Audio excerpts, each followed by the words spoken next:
Hey guys, caught me in a sip of coffee. It's Hungry Cat, and I'm here today to finally do a follow-up video to my CDT gear overview video that I did about a year ago when I was getting ready to go on my CDT Thru-Hike attempt. I did not finish that hike, and I will be posting a series of videos that kind of document that hike a little bit. And in the intro video to that hike, I'll explain more about why I didn't finish. But I did make it up to northern Colorado, Steamboat Springs, and I had a great time. You know, it was a tough hike, really tough weather that year with a lot of snow and ice, and yeah, it was intense in Colorado for sure.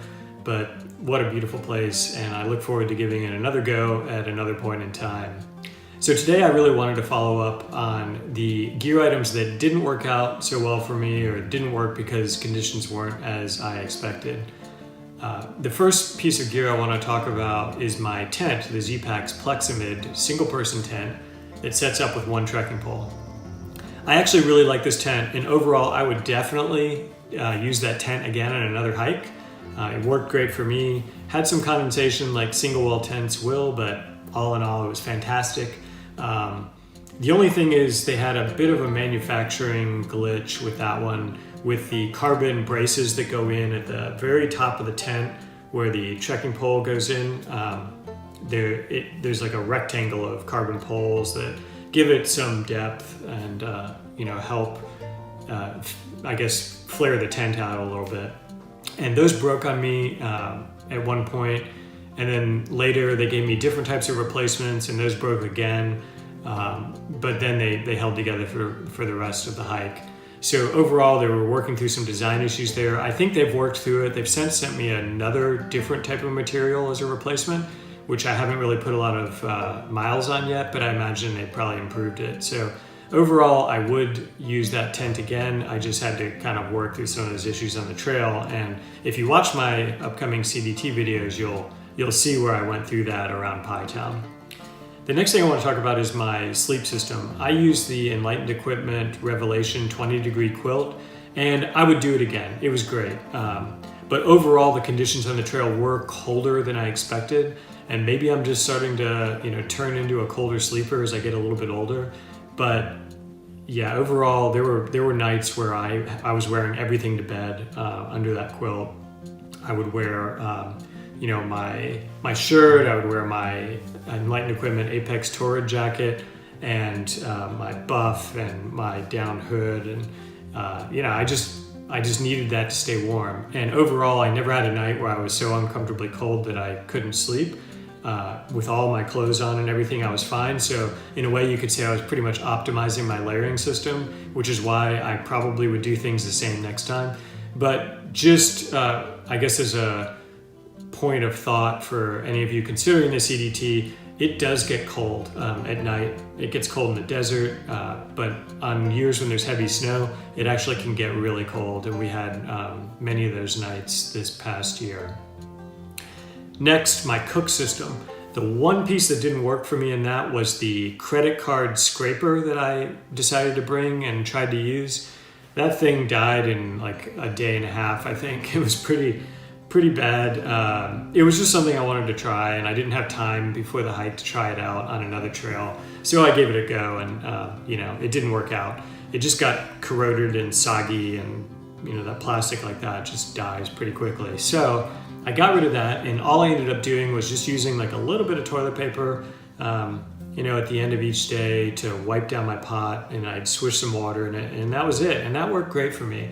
I don't like bringing those little sponges and things because I just feel like they get all sorts of grody stuff in them, and then, you're carrying around bacteria and stuff. I just don't like having that. So for me, just a little tiny piece of toilet paper with a wipe out, a rinse of water real quick, that was perfect. And I definitely plan to continue using that method.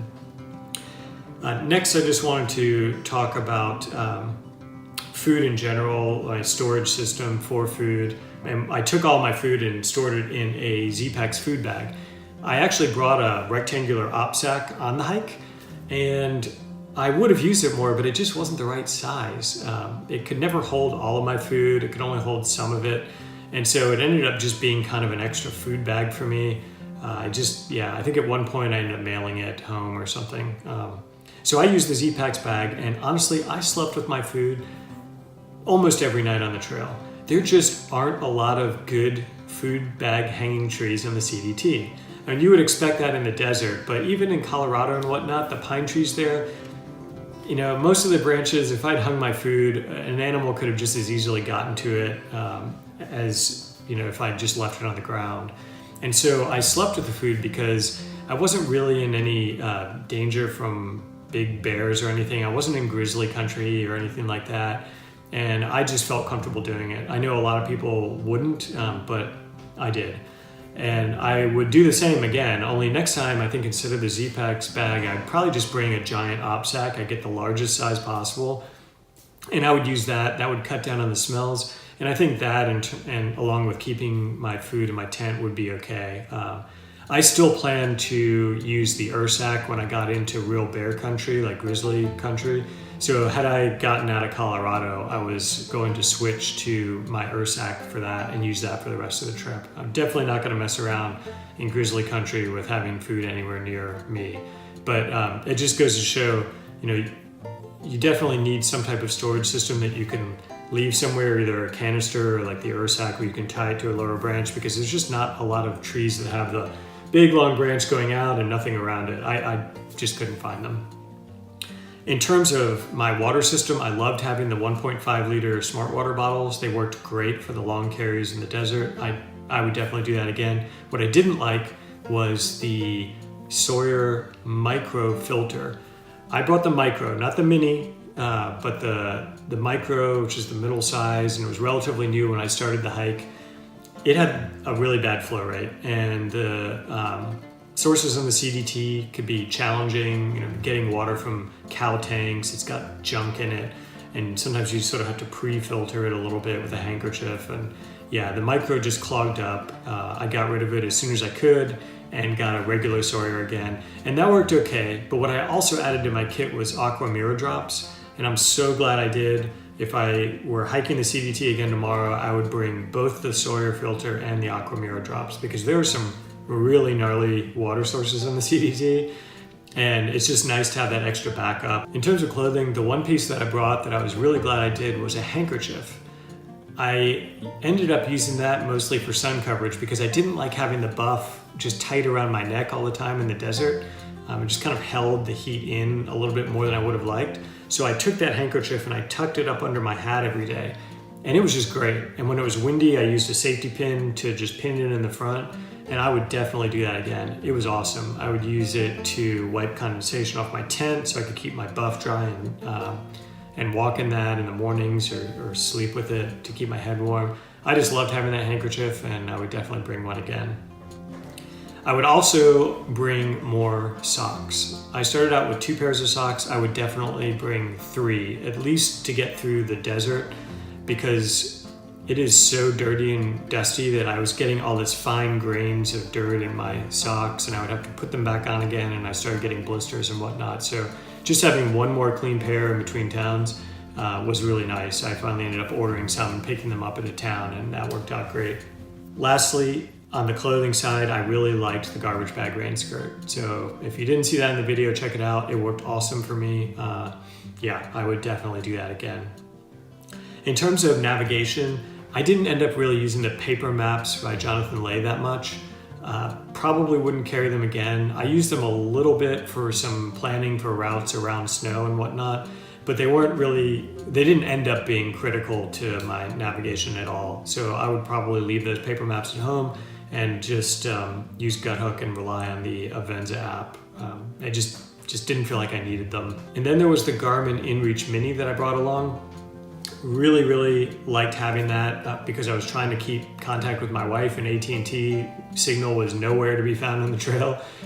So that was really nice, and I was also able to leverage it for weather forecasts, which was cool. Next is the headlamp that I brought, and I use the Petzl E-Light, which is a small like watch battery based headlamp, super tiny, and a lot of the time I was really happy with it because it was light and I wasn't using it. But when I had to use it at night, it just really isn't bright enough for night hiking for me. I didn't feel comfortable night hiking with it, and I probably would bring a brighter headlamp just because I like to be able to see out into the darkness. You know, if I'm getting up out of my tent to go to the bathroom or something, I like to see what's there. And I just felt like I could never really see much with that headlamp. So I'd probably nix that and maybe try a rechargeable one next time that's brighter. Nothing wrong with the headlamp, just wasn't bright enough for me. In terms of winter gear, which is the last thing I want to wrap up with, I ended up using my microspikes.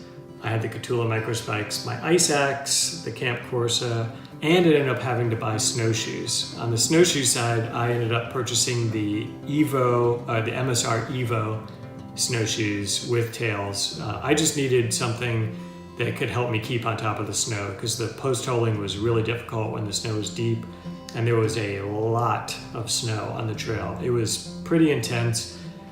There's no question that I needed all 3 pieces of gear. If I had to get rid of one of those, I suppose it would have been the snowshoes, but there were a lot of cases where the snowshoes helped me taking some cross-country routes, especially to get across sketchier snow bridges that were over water, moving water. So yeah, I'm glad I had all 3, although it did add a lot of weight to my winter kit. So that's it for a wrap up on my CDT gear. Yeah, it took me a year, but I finally got to this video. And you know, if you're going out on that hike, all I can say is get ready for an adventure because it's pretty awesome. Just some of the most beautiful scenery ever. And if you feel like checking out a little bit more, then have a look at the video footage that I did shoot of my hike on the trail and see what you think. Hopefully you'll find it inspiring enough to go give a hike of the CDT a try yourself.